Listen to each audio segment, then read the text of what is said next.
इस वीडियो में हम क्लास 10th मैथमेटिक्स की प्रश्नावली 3.2 का एक प्रश्न सॉल्व करेंगे। प्रश्न है, निम्न समस्या में रैखिक समीकरण युग्म बनाइए और उनका हल प्रतिस्थापन विधि द्वारा ज्ञात कीजिए।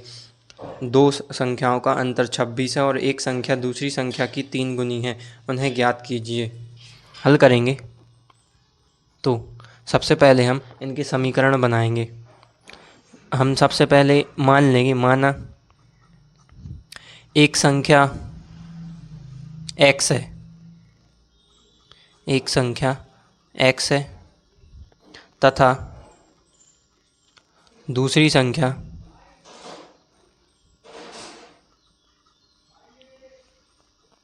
y है। हमने इन दोनों संख्याओं को x और y मान लिया। अब हम प्रश्नानुसार देखते हैं।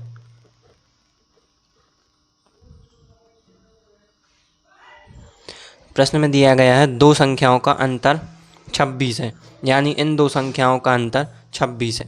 और यहाँ पर भी ये भी दिया गया है कि एक संख्या दूसरी संख्या की 3 गुनी है। तो हम सबसे पहले इसको देखेंगे कि एक संख्या दूसरी संख्या की 3 गुनी है, यानी हम x जो है y की 3 गुनी है। एक संख्या दूसरी संख्या की 3 गुनी है, यानी x y का 3 गुनी है। अब इसको लिखेंगे, यानी इसमें x जो है वो बड़ा हुआ, क्योंकि इसकी 3 गुनी बराबर x है, तो यहाँ पर x बड़ा होगा y से।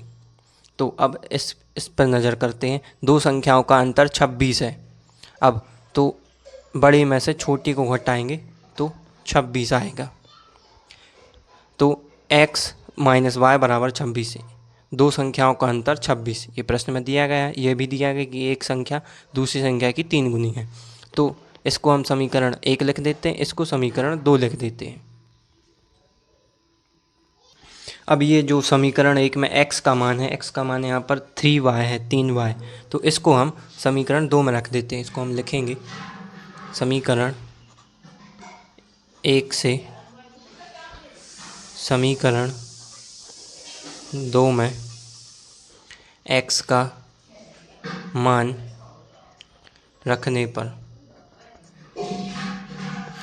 तो जब हम यहाँ पर x के स्थान पर 3y रखेंगे तो 3y और ये ऋण y बराबर 26। अब ये 3y में से एक y को घटाएंगे तो 2y आएगा 26, और 2 से 26 13 बार कट जाएगा, तो y का मान 13 आ जाएगा। अब ये जो y का मान है, इसे हम इन दोनों समीकरणों में से किसी भी एक समीकरण में रख के हम x का मान निकाल सकते हैं। इस y के मान को हम समीकरण 1 में रख देते हैं। y के मान को समीकरण 1 में रखने पर, जब हम यहाँ पर समीकरण 1 में y का मान रखेंगे तो x बराबर आएगा 3 गुणित y का मान था 13, यहाँ पर 3y है तो 3 गुणित 13 आएगा। और हम जानते 13 का जब हम 3 में गुणा करेंगे तो 39 आता है। तो इस प्रकार x का मान 39 आ गया और y का हमने 13 ज्ञात किया था। तो यही इस प्रश्न का उत्तर है, यानी एक संख्या 39 है और दूसरी संख्या 13 है। इसको हम लिख देते हैं उत्तर में। एक संख्या 39 है तथा दूसरी संख्या 13 है।